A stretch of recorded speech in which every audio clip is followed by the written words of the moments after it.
and welcome to another edition of XCW Freetime interview.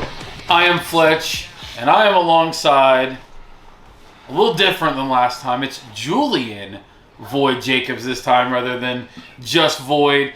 And we'll get into some of that as we go. And of course, you've already done one of these. You did one alongside Hazard years and years and years ago. Yeah. Back in 2015. And we're going to do this one a little revised. We're going to compare your answers now to your answers from then. We're going to see how they stack up. That'll be fun. So that brings a little more interest to what we're doing here. Yeah. And not to mention that me personally, I know that for the XCW Galaxy, they just like to hear our personal thoughts, our actual thoughts, not into our character, but your actual thoughts on some of these, some controversial questions. You ready to get started? Absolutely. All right. Kicking off first, the big question is, who's your favorite XCW superstar to watch? To watch? Like, all time or like current? Any of them? Yeah. As of right now, promos, give me Law, give me Jackson. Okay. In-ring, Hunter, Eric, Leon, of course. Of course, yeah. But of all time, Matt Chincho. Yeah. Yeah, he was fun to watch. Yeah. He definitely was. Yeah. Your original answer is another one that is a pretty common answer, and that was Tommy Merriman. Yeah. See, if it weren't for Tommy, I wouldn't be here. So, I kind of, watching him, watching him and learning the ropes kind of from him and Roddy, Chris Jones, I'm not going to say you were one of my bigger critics, but you were one of my bigger supporters. And, kind of. Even to this day, I mean, recently, as of this recording, you were on Sports Wire Radio with Tom Bryce. Yeah. And I mean, I could just tell you were completely caught off guard of how much I put you over on that. Yeah. And I think that a lot of people, and this isn't a knock on you at all, and maybe it's a knock on me and my booking, but I just don't think a lot of people see the true value in you and what you bring to the table in this company. And that's one of the reasons why at the 2023 Viewer's Choice Awards you won Underrated Wrestler. I think that you are one of the most secretly valued people on this roster. People don't go out of their way to say, oh my God, and praise you like they do a Tommy or even an Eric or a Hunter. Right. But, like, the day that you miss one event, like, the whole fucking company is flipped upside down. Yeah. Because, and if it was just like, no offense to Onyx, but Onyx doesn't show up, everybody's like, oh, well, okay. Yeah. Julian Void Jacobs doesn't show up, there's a fucking problem. Yeah. Like, okay, are you sure that he's alive? Right. Like, it's... And I just, you're very underappreciated, and it's maybe not underappreciated, but it kind of flies under the radar, and people don't talk about it as much. But if it came right down to it, the whole company would be completely lost value. So, of course, with that being said, obviously people enjoy having you on the roster, enjoy having you around. So with that, in that same regard, who do you like to most work with in the company?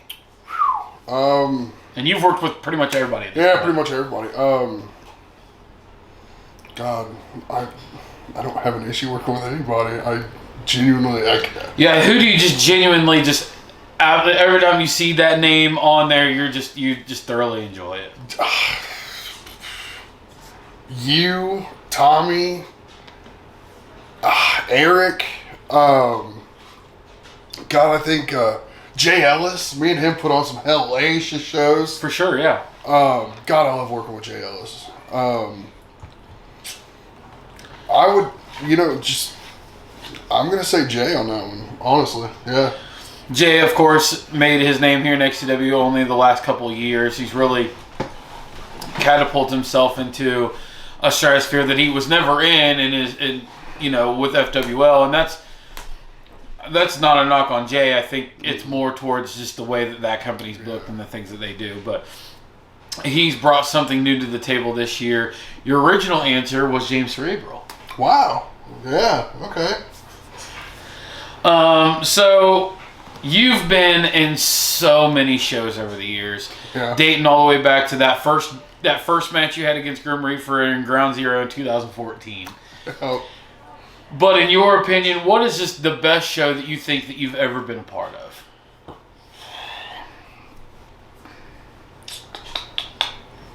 Either that's hard. I know that many years. The last 9 years. You probably forgot half of them. So. God, what was that summer? What was the year Summer Mania where we were down the hill behind Walgreens and we had to cut it into 2 parts because we got kicked out? That was Summer Mania 12 in 2017. That's what that was, right? Yeah, yes. Yeah, it was 2017. I honestly have to say it was that 2017 Summer Mania. Just storyline based, everybody's performance was top tier. They were like that whole show without a click. Your original answer was Summer Mania 10 in 2014. That would have been you were a part of the Ward. You were in a 4-way tag. It was yourself and then the Revolution, which was Carnage and James Gerke. Yeah. And then I believe Tortured Souls was in it, and there was another team. You guys did a 4-way for the tag titles. That was your first answer. So Summer Mania, we know how to light that one up. Yeah, a little bit. You kind of touched base on this a little bit. Obviously, this answer is not going to change. How did you get your start in XCW? How did it all begin for you? So, I was a junior in high school, and Tommy, I think, had just gotten out, and one of his many times. Yeah, unfortunately, but sorry, Tommy. At least he's turned it around, you know. But I remember him messaging me and was like, "Hey, you know, you got to come to a show one of these days." He's like, "It's an XCW show." He's like, "I've been doing it, you know, for I think at the time he said like 10 years because I think he started in 04. Something like that. It was 05. 05. Yeah. So 9-10 years. And he only wrestled like 5 shows at that point, but yeah, go ahead. Yeah, he's just built it up as this, you know, great thing, and you know, it was good, you know, when we first started, but to look at it back then to what we are now, it's wild. It's astronomical. Yeah. So I really do think that you, as the king of the hill of, you know, being not just a promoter but a creator of backyard wrestling, I really do, and I stick by this on the Tom Bryce episode of SportsWire. I really feel we are the gold standard of backyard wrestling, 100%. And it's so much to this point that I don't even consider us backyard wrestling anymore. I know, I don't either. Have gone into a completely different category in the last few years that. It's not a knock on anyone, or what their work is, not because there's companies out there very talented. Like ESW and WCE, and they have the production, they have the talent, they have the ability to do the same things that we're doing, but for some reason, and I may be biased, but watching their product versus our product or anybody else's product, I just feel like the production, the editing, the lights, the buildings, the rings, like it all just feels so much bigger. Yes, and storylines included with that, obviously. And so, what was your initial thought coming into XCW, though? So you got your start with Tommy, right? Which we talked about in the very first Freetime interview that you were in. So let's talk a little bit different. Let's talk about like your initial thoughts coming into XCW, what that looked like, and getting your feet wet. You know. So I didn't know what to expect coming in, you know, until I actually got like on set, you know, met the guys, like met all you, Roddy, Benji, you know, until I learned, you know, met all you guys, you know, I was just kind of like, these are grown ass men on mattresses, like, what are we doing out here? Like, you know, it's like, you know, I didn't take it as serious, I don't think, back then, just because it was kind of that initial camera shyness, because, you know, I've never been recorded for anything, and then, you know, we're in a backyard with speakers and radios and chairs and Corey Lee's. we're just on mattresses, and we're just, you know, my first job when I first got here was I had to go through the backyard and pick up dog shit with a plastic bag to make sure we had a place to land and not land in poop. So I did that for a solid like 8 months, I think. So you got a reverse receipt. See, you had to pick up the dog shit. That was your receipt for something that you would do in the future. And that was in 2014 when you kind of cost us a spot to wrestle. So. Yeah, I did that. Was that 14 or was that 2015? That was the end of 2014 going into the 15 season. Makes sense. Yeah. Damn it. Yeah. I'm not perfect. God damn it, I'm not perfect. Well, speaking of not perfect, what's the worst show that you've ever been a part of, you think? Don't say this one. No, God no. Easiest one. It was the Money in the Bank of 2017. No. 2018. Going into 19. Yes. Where I had completely missed the Chris Jones ladder spot. And I'm just standing over there on the other side of the whole thing just... Oh, no. That was 2014. Yeah, that was 2014. Yeah, that was the ladder match of 2014. It was me, John Streets, Genocide, Austin Chaos, yourself, and Chris Jones. And Chris Jones, yeah. And we went to do a... I got so hurt in that match. Just saying. My soul got hurt, but I physically was fine.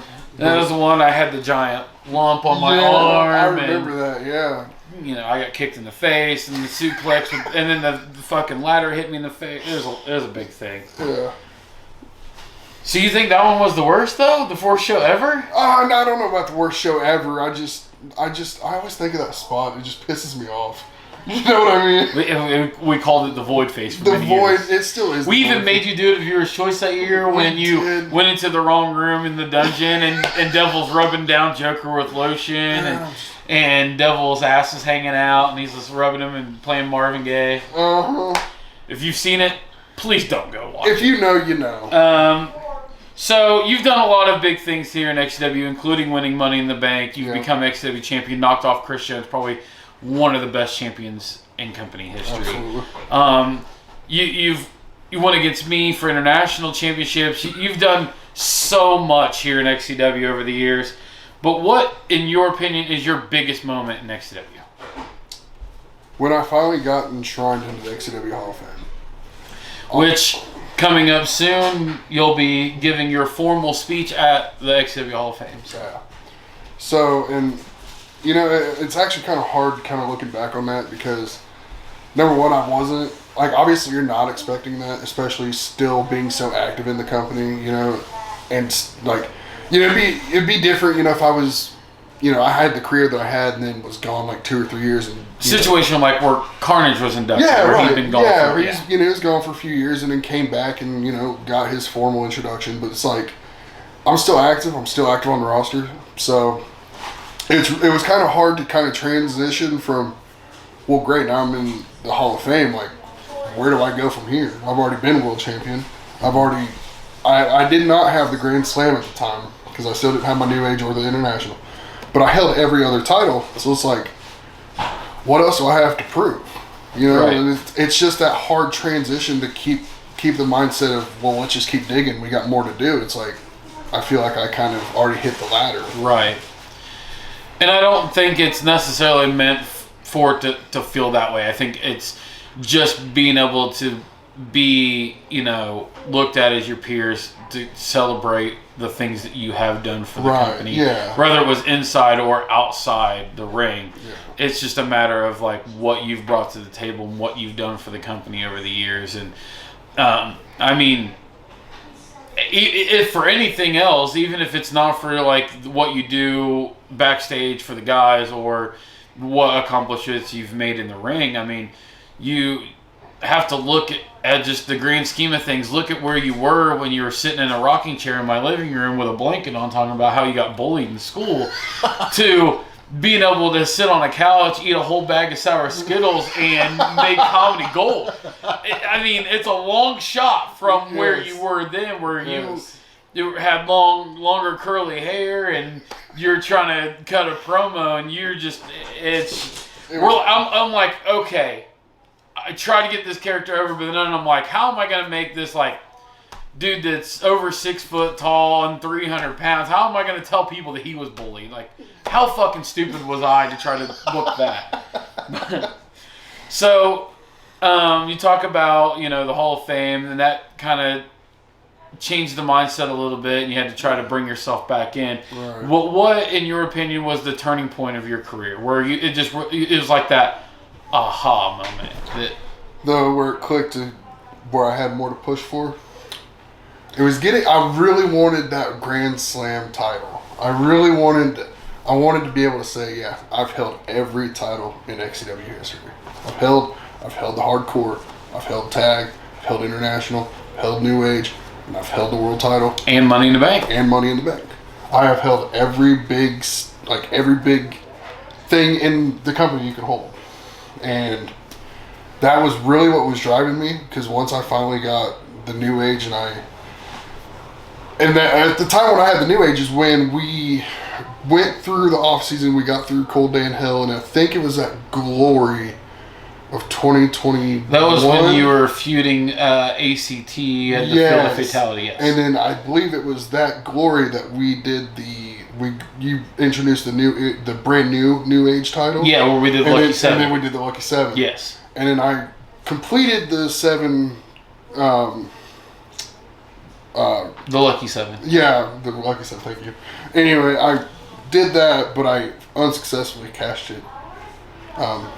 Cashed it in unsuccessfully. But to this day, you're still the only person that hit Lucky 7. That is correct. Yeah. So.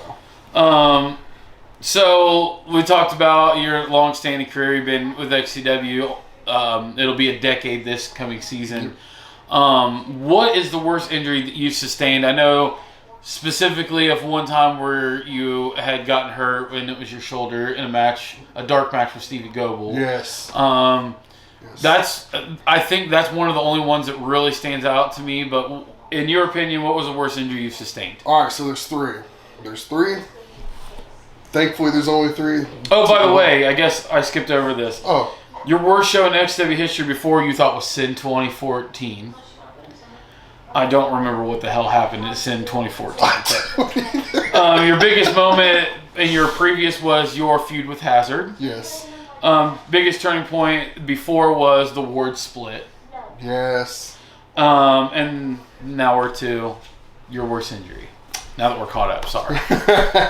So, my 3, Stevie Goebel got my shoulder in a dark match. And then I believe it was just a couple weeks later, I did another dark with Stevie to try to make a better match.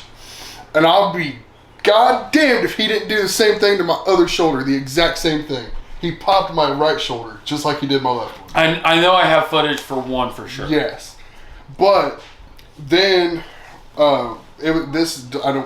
this one is not on tape, but me and Tommy were doing a practice for just kind of, pre-show kind of thing. He went to give me a cyclone. Was that your foot? My knee. Knee, okay. That was when I wore that knee brace there for a while. Because when I landed, I tried to land as flat as possible. My knee hit first, and it did that little number, Yeah. Yeah, hyperextended. But my worst one to date is when Brogan he was trying to do a front flip leg drop, cannonballed straight to my chest. I'm pretty sure I had broken ribs. I really am, but they said they were just bruised, but I think I was too fat for the X-ray to actually read it correctly. Dude, that was excruciating. And for those that don't know the time frame, so we did attack on you leading into that allegiance where Corey Lee had beat you with a kendo stick, and that's why you worked so light in the match, was because you were actually injured. Yes. So we played it into the story that your ribs were injured, but you still made it to the match, and then you quickly went out so that we could protect you. Yes. Originally, you said that you had a concussion early in your career. Yes. That was probably your worst injury to that point. Probably, yeah. What is the worst injury that you've ever witnessed being in an ACW event? So I feel like the whole Will Smith is too cliche, over talked about. So, I don't know if... Couldn't have happened to a nicer guy. Oh, no, I know. Sorry. Do we have it on tape where Ref Jugs called James Cerebral a pussy and said he wouldn't jump off the roof? It was actually Emily that said that he was a pussy, but no, we don't. No? No. And his whole ankle was like... His bone was hanging out? Yeah, that's probably the worst one, I think. At least... Yeah, that was pretty bad. Yeah. I mean, that wasn't even in match, but no. And it was... I think it was like January, like 15... Like, it was in the middle of fucking... And it was froze over. Yeah, ground was frozen and not his best day for sure. No, God no. He ended up spending the rest of that season in commentary because he couldn't walk. And then he didn't have the money to pay for the injury. It was it was a mess. It was a big mess. So at that point, you know, James Cerebral was looking at like, am I gonna quit? Or definitely he's not walking out because he can't. Yeah. But with that being said, has there ever been a time where you wanted to walk out and quit on XCW? Obviously, you did a couple times. So. Yeah, I mean... And you originally said Cerebral breaking his ankle, too, so that... Are you serious? Yeah. So some things stay the same. I wouldn't say I walked out and quit on XCW as much as I would say I was taking more of like... kind of just a break. Well, your original answer is yes because of your ex. Well, yeah, that one, part one of that's true. That was like 20. That was the 2018 season because my ex-wife. Well, the original episode of this was in 2015, so you had another ex. Okay, so 2 exes made me walk out of XCW. That was not my fucking choice. So let's end that one there, but. As of currently, no, I do not have any plans of retiring or leaving yet. So, I think a lot of people, maybe in your early days of your career, weren't really behind your gimmick too much. But newer days, the characters that you've pulled out, especially the one right now, or you know, whether it's you being the junk food kid, or whether you're trying to talk people off of jumping off bridges or whatever. I wouldn't consider that one of the worst, but what do you consider one of the worst gimmicks of all time? God.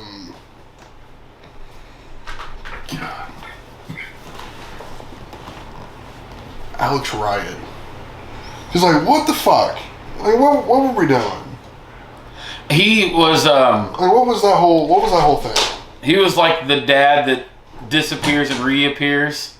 That was his act. He did like a disappear and reappear. Yeah, that's why he was like not as a character, just in general. Oh, okay. Yeah. Well, I mean, if that's what he went out for milk and never came back. Yeah. Not. So your original answer was Joker. God, I love Joker. You didn't. I didn't. What the fuck? No. Joker was great, especially when he did My Talk coming out that one time. Oh yeah. Well, and you're thinking of El Jabroni, I think. Oh, but I could have swore Joker did it. Joker did all the Bushwhackers. Yes. I remember that. Yes. I do remember the Bushwhackers. That was fun. What is on the flip side of that the best gimmick you've ever seen in XCW? Best gimmick. Prince of Darkness, James Gergie. I feel like that was your original answer. Really? It was. Oh, wow. Yeah, it stands the test of time. All right. He played that. He just played. I don't even know if it was a gimmick. I think it was more of a lifestyle. Like kind of like me with mine with the junk food. I think a lot of it is James Gergie was one of those guys that in his promo he never really like spoke up. He was always kind of soft spoken, and he really.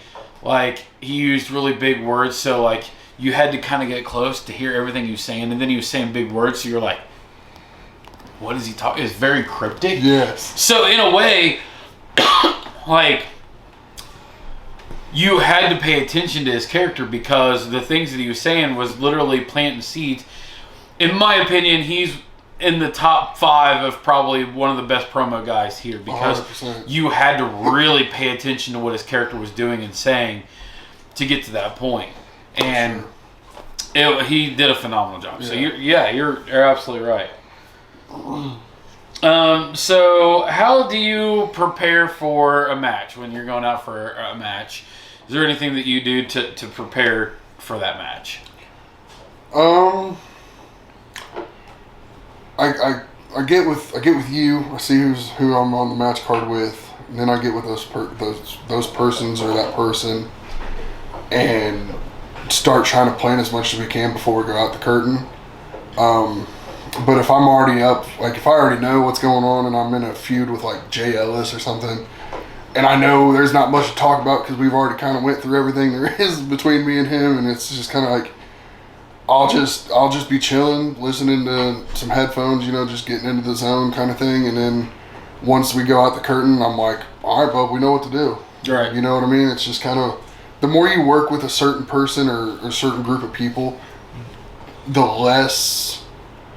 I'm not going to say the less planning you have to do, but you already kind of know your tendencies. Right. So you can be more lenient on yourself and a little more laxed. Yeah, and I think a lot of people, talked about how, like, some of the matches with myself and Benji or myself and Chris over the years where people were like, how did things go so well between you guys? And it just got to the point of, like, especially by the time you got there, it's like, fuck, we've worked so many times. Right. Like, we could tell, like, the motion, the mannerisms of what we do, and we know what's next. And that's like, in a way, you're like, fuck, that's kind of scary. Yeah. That you could, you can tell what people are going to do. But then on the flip side of that, you're just like, I've just done it so much, so many times that it's like, it was second nature. Yes. Your original answer was zoned out, so it kind of the same thing. Put on the headphones, kind of zone out. Yeah. Do you have any pre-match rituals? Anything that you specifically like have to do? Whether it's stretching or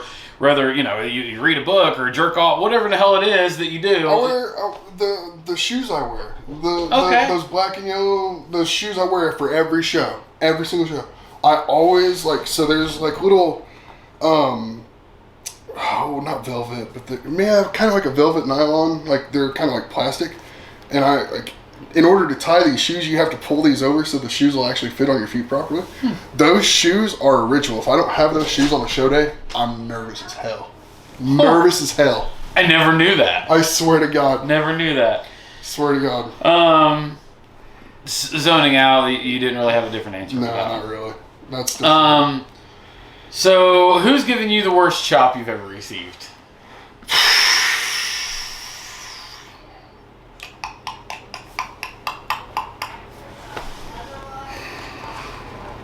Fucking Roddy's back chop.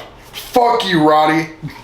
God, I remember taking, or these don't really even count as chops as much, but those fucking clubs. Oh, his fucking back clubs. Yeah, and I was stupid. I always set myself up for him. Like, I would crawl in the rope so he would do it. I'm like, why do I do this to myself? And he even asked me before, he's like, why do you fucking set yourself up to die? Like, I don't fucking know. I know those aren't technically chops, but dude, they might as fucking well be. Because I took 8 of those before my back finally eventually gave out and I fell to my knees. Yeah, there's been a time where like he gave me like a pounce or clothesline from hell, and I'm like pulling myself up through the ropes, and he just was like, really? And I'm like, yeah, I'm fucking stupid. Like, what can I say? Your original answer was James Gerke. Okay, yeah, I mean, yeah, fuck his chop. Yeah, those chops hurt too. So James Gerke, one thing that stands out to me about him was he had a very unique finish. He had the Devastator. It's never been done anywhere else by anyone else. Mm-hmm. What, in your opinion, is the best finish in XCW history? XCW history.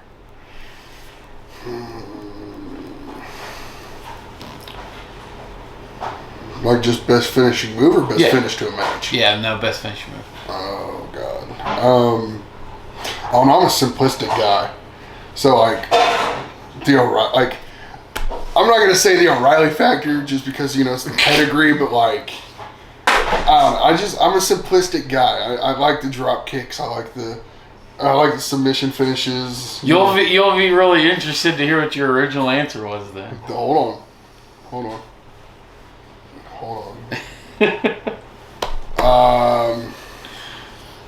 Yeah, no, I don't know. What was it? Brandon Hobbs' Omega Driver. Oh my God, dude, that thing was lethal. Oh, great heavens. Yeah. Yeah. God, that thing was gross. Yeah. One slip up, man, he could have ruined somebody's life forever. I swear. It was almost carnage on numerous occasions. I'm sure it was. Man.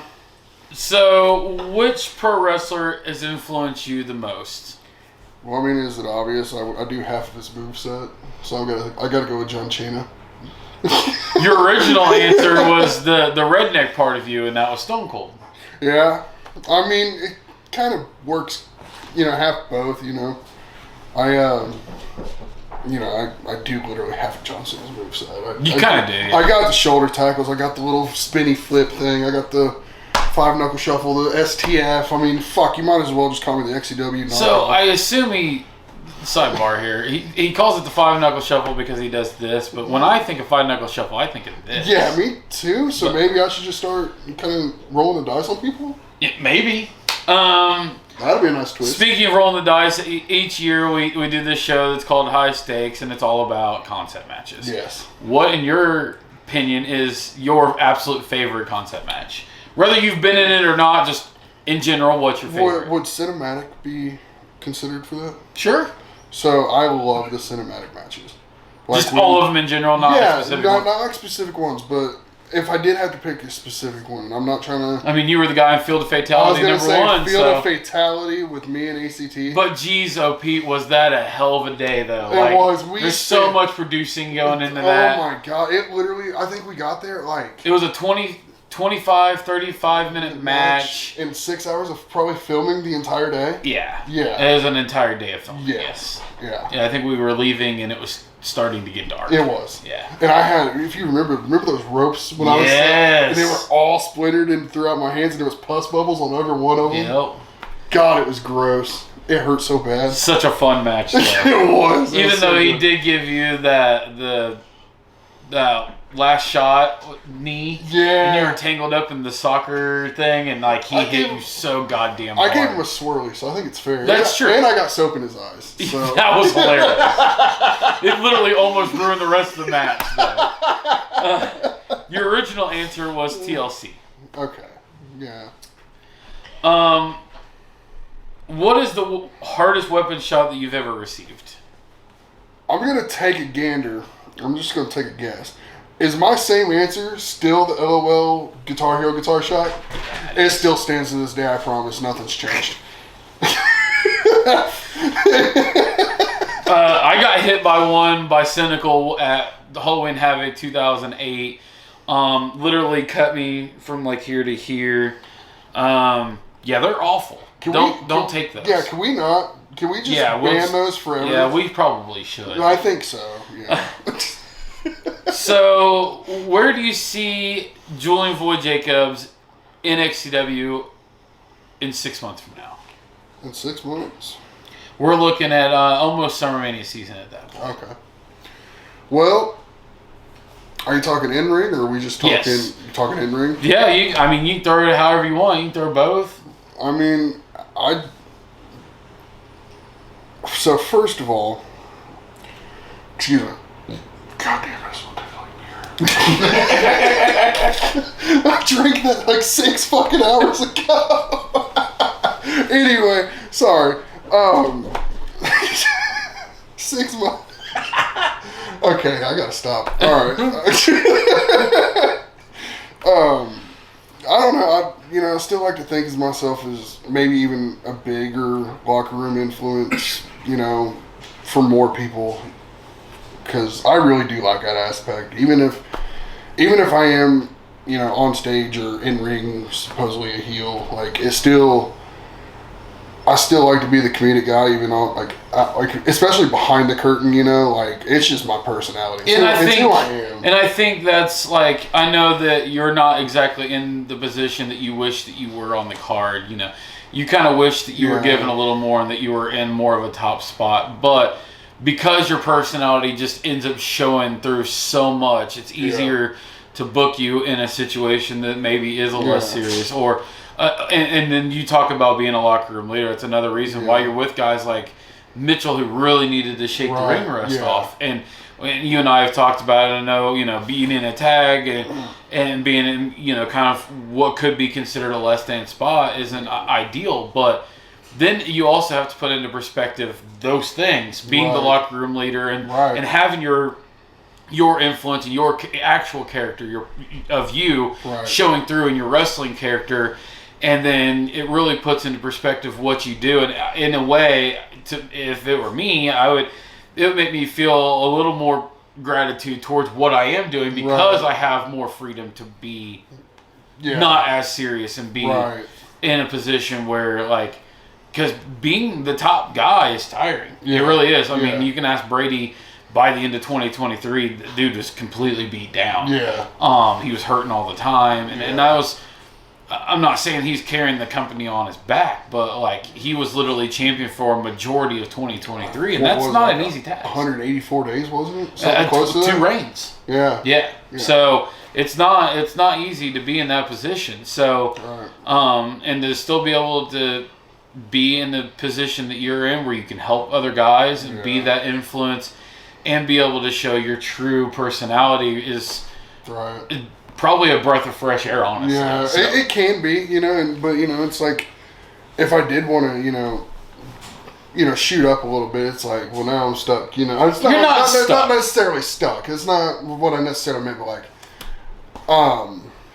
not stuck, but just kind of maybe because your character can progress. Progress. It's just to be more serious, and then still trying to be, the likable, guy to listen to, and not just be a total dick all the time. It's just, and it's possible, and it's just a matter of the right place, right time situations. I mean, not a knock on Ryan Grayson, but Ryan Grayson probably would have never been XCW champion if he wasn't in the position that he was in at the time, where we were going to be putting Jesse Justice over with the XCW title, and then some stuff came up in Jesse's personal life, and we had to make a pivot for the title, and Ryan Grayson was just there. Yeah. And so, he got an opportunity to be champion very early in his career, and he shouldn't have been. Right. But everybody else was already in a position where they couldn't get out, working the EBW storyline the first time and all that stuff.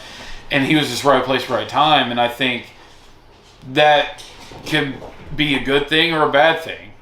Yeah. It depends on the situation. But that's the big thing for you is, will it happen again someday? Yeah, it's a good chance. But it has to be the right time and the right scenario. Yeah. Your original answer was, of course, to be XW champion, which would be still a few years before you got to that. Yeah. In your opinion, who is the fastest rising star in XCW history? I think you'll be really interested about what your answer was. Well, I'm sure, and I'm sure that's changed, but it was a good answer for the time period for sure. Was it John Streets? No. No. Well, give me your new answer. Okay, first. my new answer. Okay, that's fair. Geez, I gotta go. I gotta give it to Hayden Vex, man. I agree. I got to. He was. He debuted in April or May of that year and won Extreme King in June. Yeah, and then that following. He was in the main event of SummerMania. So when he got the world title that day, did he? He didn't win. That was the Brady win and the Brogan cash-in year. Okay. But by that year's end, when that all happened, he was Mr. Money in the Bank as well. Okay. So within that year, he won. Within his first year, he was XCW champion, Mr. Money in the Bank, and Extreme King winner. Yeah. So. Yeah. I got to give out on Hayden Vex for sure. Your original answer was Kevin Harris. Oh, that's what I was thinking of, because I was thinking of Fleshman. That's his actual name. Yes. Yeah. So obviously, you're saying Fleshman. That's not even anywhere close to his in-ring name. His in-ring name was Kevin Harris. Right. So that brings me to this: who has the best in-ring name? Because obviously, James Fleshman to Kevin Harris is a complete departure. Yeah, right. But that's who he was. But what do you think who do you think has the best in-ring name? Probably not me, because it's mine anyway. Yeah, it's just Flash. Yeah. It's just gross. Yeah. I'm just kidding. I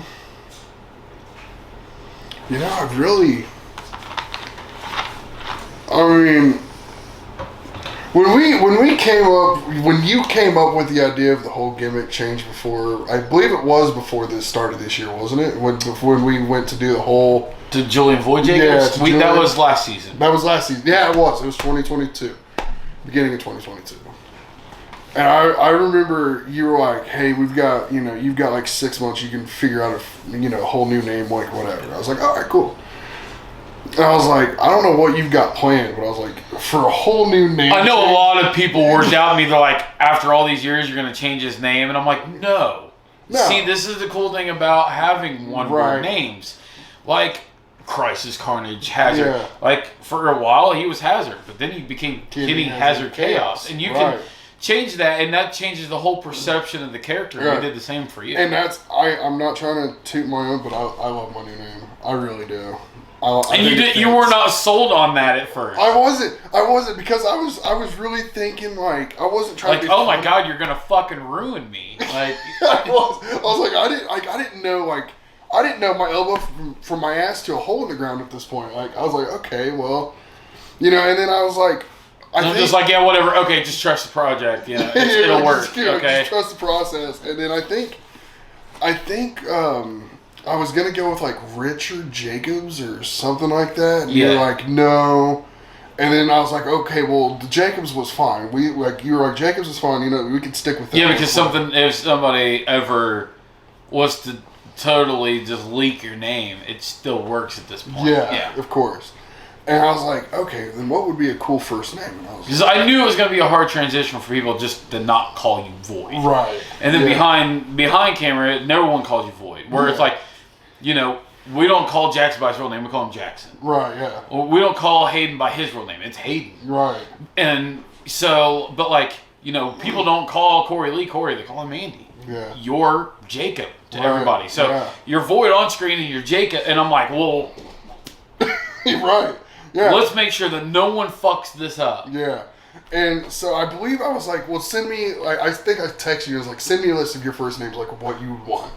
And then you did, and then I saw Julian, and I was like, yes. And did I ever tell you how I came to that? No, you did not. So, I'm really big into watching a lot of the YouTube channels that, of the wrestlers that go and, toy hunts and stuff like that. Danhausen does it. Matt Cardona, Brian Myers, all those guys, Hornswoggle, they all go out, they'll toy hunt, and they'll do all that stuff, and I just really dig that. I'm a wrestling figure collector via my son. I'm a wrestling, in general, it's a mini fucking WWE museum in my house. So, I always got into that, and watching a lot of these guys online, they'll go and they scope out wrestling toys and G.I. Joe toys and Power Ranger stuff that I had when I was little, and then the retro gaming and all that stuff, and I'm just like, man, it's so fucking cool. And I really got behind Ethan Page. Mm-hmm. Ethan Page's real name is Julian. Okay. And he actually even has, his website is played by Julian. Okay. And is, no gimmicks needed. And at the time, I was like, a gimmick is needed. And Julian and Jacobs went so well. Yeah. And so that's where I came up with the name. I'm like, that's why I pitched Julian. Because Ethan Page's real first name is Julian. And, it fits because, like you, I like my TV shows and Trailer Park Boys, one of the main guys is Julian. And he carries around a glass cup full of whiskey and Coke. And that's kind of what I always go for when I'm drinking. I have another one that went with it. One of my favorite actors ever is Adam Sandler. Okay, yeah. Do you know the kid's name in Big Daddy? What's Julian? His name's Julian. Julian. So it fits. Wait, hold on. So now you just got to eat 30 packets of ketchup. Does 30 barbecue wings count? Sure. All right. I really wish I would have recorded that for this now. Your original answer was Nightmare. And I think you were going more off the nickname The Dark Angel. Yeah. You probably don't know this whole list because I don't think anybody but maybe me knows. Mm-hmm. But who should be in the XCW Hall of Fame that is not? And I know there's a lot of us now, so. Okay. I'm just I don't want to sound stupid or uneducated here. Have you put Blackheart in yet? Was he on the list? I believe he was inducted last year. At this year's V Series? He was? No, he wasn't. Not this year. He got the honor. I'm not sure. I don't think so. If he's not, he needs to be. I don't believe he is. It's not, because a lot of it goes by tenure. So yeah, when these are picked, because I've had a lot of guys, even Vitum come to me today, even as of this recording, was like, why is Void not me? Well, it goes by tenure. Right. You know, a lot of times when we're putting up these nominees and we're looking at those things, like, you know, this year it was Rob Slater, Justin Parsley, and Stephen Raines. Well, to some people, Robert and Justin are new, and they're not. Like, no. XCW's inception was created because of the presence of Rob Slater and Justin Parsley. Right. So they've been around since literally day one. Yeah. Stephen Raines debuted in Shelbyville Backyard Wrestling in general for Hazard's original company way back in the late 90s, early 2000s. Before XCW was even a thing. And then Steven would come to XCW, I believe in 2008, 2009, somewhere around that era, 8, 9, 10. And so he, you know, when you're looking at that, you're looking at tenure. 2010 versus even your 2014 is I mean, that's 4 full seasons of him prior to you. And that was the comment that I made to Venom, and I'm like, well, I mean, you started in 16, so technically it was only 2 years, but your career didn't really start off until 2017 because of until the end break. Yep. So a lot of it is by tenure, and so there's a lot of guys that haven't got in because of their positioning and their tenure and when they came to the company. So in that regard, Blackheart technically didn't start until 2018. So the only reason why I'm throwing his name in this is just simply because of everything. No, I'm not saying it's not deserved by any means. I'm just everything he's done for us. Yes. You know, all the shows you guys watch, he does all the editing. Not all, maybe some, but 90%. Yeah. Right? All the main card shows are presented by him. Yeah. A lot of these shows, like Freetime Interview and some of the others, are produced by myself or by Trinity Parker. So. Oh, that's also true. Yeah. But you know, like, I don't know. He does so much. No, he does so much for us. It's crazy. He is an amazing talent. Even if you don't look at his in-ring career and say, "Oh, that was spectacular." Even if you don't look at that, because he's even said to himself, he's like, I wasn't the best wrestler. Yeah. But if you look into everything that he's done, whether it's just him running a camera and getting specific shots that we've gotten over the years for different packages and stuff like that, or his editing ability, or, I mean, you put him on that commentary table and it just raises so much. Oh, he raised the bar so much. Oh my God. The new commentary with JJ, him, and... It's just the two of them. Right? Yeah, it is just the two of them now, unless we do like a special thing. But with just those two, and Steve-O came into his own too as a ref. Yes. I want to point that out. I want to give Steve-O his love. That dude works so freaking hard. Yes. Like, I love him to death. I have loved him. He was a great commentator, don't get me wrong, but as a ref, dude, Steve-O, I don't think he was a great announcer. I mean, he may not have been the best, but he did the job. He got it done. But his in-ring ref stuff, I love him as a ref. Doing a phenomenal job. Great job. His most improved award of the Viewer's Choice this year was very much deserved. Yes, absolutely. Your original answer was Tommy Herman, which at the time he was not inducted. So right, yeah. He is now. So you were right. He got in 2016? 2017, I believe. 2017? Yeah. So... You've come out to a lot of different theme songs over the years. Of course, your favorite band is Alter Bridge. You absolutely love them. Yes, you've come out to them quite a few times, and currently. Currently, yes. What theme song that you've come out to that's got you the most pumped up? 2 of them. Okay. When I came out to the Negative one by Slipknot. Yep. And then Slip to the Void before I switched up, and when I became Julian. Yeah. Yes. Yep. Your original answer was Slipknot. Yep. So that stayed par for the course. Yep. Couldn't imagine why Slipknot would get anyone hyped. God, no. What would you rather be? A baby face or a heel? Baby. You know, and that's not a common answer. Most people say heel because being a heel is easier. Yeah. It really is. It doesn't really show someone's true range as a wrestling gimmick unless they can prove to play a good baby face. So I feel like I just as a character and just how I interpret everything, I feel like I pull off a baby face so much better than I do heel. I really do. I think I make a crap heel. I really do. I try to be bad and I still got people like clapping and cheering. So it's like I'm not doing something right here, boss. Well, with that, we're going to take a short commercial break. Get you those socials. When we come back, I got another little lineup, about 10-15 more questions with Julian Void Jacobs. We'll be right back here on Freetime.